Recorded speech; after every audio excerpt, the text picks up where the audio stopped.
तो अब कुछ राजनीति से जुड़ी बातें कर लेते हैं। दिग्विजय सिंह के पोस्ट पर दरअसल सियासत गर्मा गई। दिग्विजय सिंह ने विवादित पोस्ट फिर कर दिया। दिग्विजय सिंह ने बीजेपी नेताओं को आईएसआई का एजेंट बता दिया। दिग्विजय सिंह ने कहा, बीजेपी और आरएसएस को टैग करके पूछा, इन्हें आप क्या कहेंगे, गद्दार, हैशटैग गद्दार, और उसके आगे क्वेश्चन मार्क लगा दिया। जय सिया राम, दिग्विजय सिंह ने लिखा। इन्हें पाकिस्तान से हो रही है फंडिंग। बीजेपी नेताओं को पाकिस्तान से हो रही है फंडिंग। तो दिग्विजय सिंह ने एक बार फिर से यहां पर बीजेपी और आरएसएस को कटघरे में खड़ा किया है और अब बीजेपी नेताओं को पाकिस्तान से हो रही है फंडिंग, ये बड़ा आरोप लगा दिया है। आखिर उन्होंने ऐसा क्यों कहा? उन्होंने बीजेपी नेताओं को आईएसआई का एजेंट क्यों बता दिया?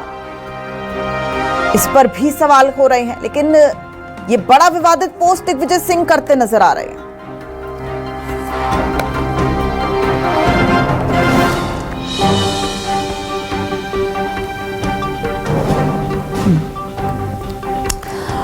तो इस बड़ी खबर पर लगातार बने हुए हैं और इस वक्त हमारे साथ शिवम शुक्ला जो बीजेपी के प्रवक्ता हैं वो जुड़ गए हैं।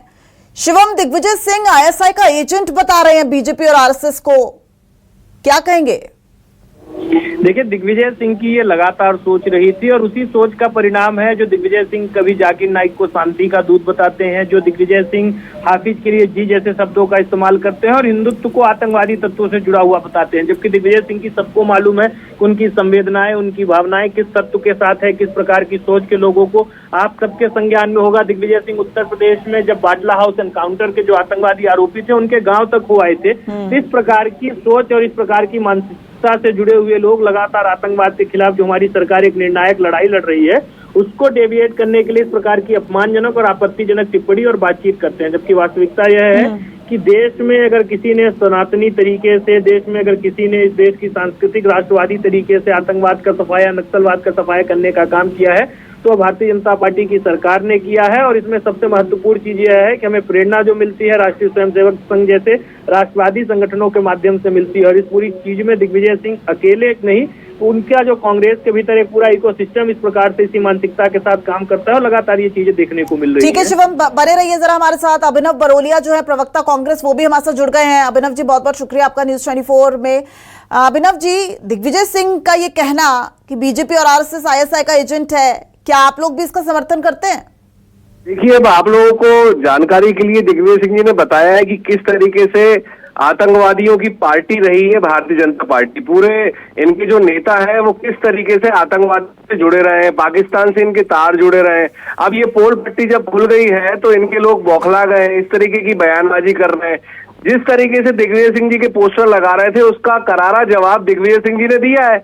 अब दिग्विजय सिंह जी ने जो जवाब दिया है और जो नाम लिख के दिए हैं उनका जवाब देना चाहिए भाजपा को। कोसने की जरूरत नहीं है कांग्रेस पार्टी को, दिग्विजय सिंह को, क्योंकि इनके लोग जो दहशत का माहौल, नफरत का माहौल पूरे देश में बनाते हैं, इनके ही नेता, और इनकी शह पर जिस तरीके से देश का माहौल खराब हो रहा है उसका पटाक्षेप किया है एक तरीके से दिग्विजय सिंह जी ने। अब दिग्विजय सिंह जी जो नाम दिए हैं उन पर इनको अध्ययन करना चाहिए कि ये नाम तो इनकी पार्टी के लोगों से ही जुड़े हुए हैं, नहीं जुड़े हैं क्या?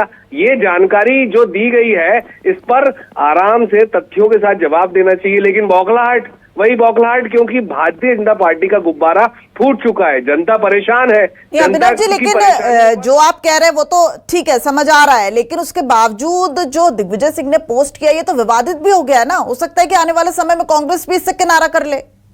सबको ये बात समझना चाहिए, कोई किनारा नहीं कर रहा है, सामने सामने दिख रहा है। मैं तो कह रहा हूं ना एज अ प्रवक्ता आपके सामने कि ये लिस्ट जो है बलराम सिंह से लेकर ध्रुव सक्सेना से लेकर जितनी भी लिस्ट सामने है, ये तो जानते हैं, आप लोग भी जानते हैं, नहीं जानते क्या? आप बताइए। ये तो खुला देश की जनता जानती है कि इनके लोग किस तरीके से मिले रहे हैं आतंकवादियों से। तो दिग्विजय सिंह जी ने जो बात रखी है वो बिल्कुल सही रखी है। अब भारतीय जनता पार्टी को अपने अंदर खाने देखना चाहिए कि वो किस तरीके से इनका बचाव कर रही है। जो लिस्ट सामने आई है इनका बचाव कर रही है, मतलब आतंकियों से जुड़े हुए इनके तार, उनका बचाव कर रही है भारतीय जनता पार्टी और उनके प्रवक्ता। ठीक है, बहुत बहुत शुक्रिया अभिनव जी आपका। शिवम शुक्ला आपका न्यूज 24 से जुड़ने के लिए। और साफ तौर पर दिग्विजय सिंह का ये जो सनसनीखेज आरोप सामने आया है, उन्होंने ट्वीट भी किया है और 10 भाजपा नेताओं के नाम जारी करके बोला है कि ये आईएसआई के एजेंट हैं।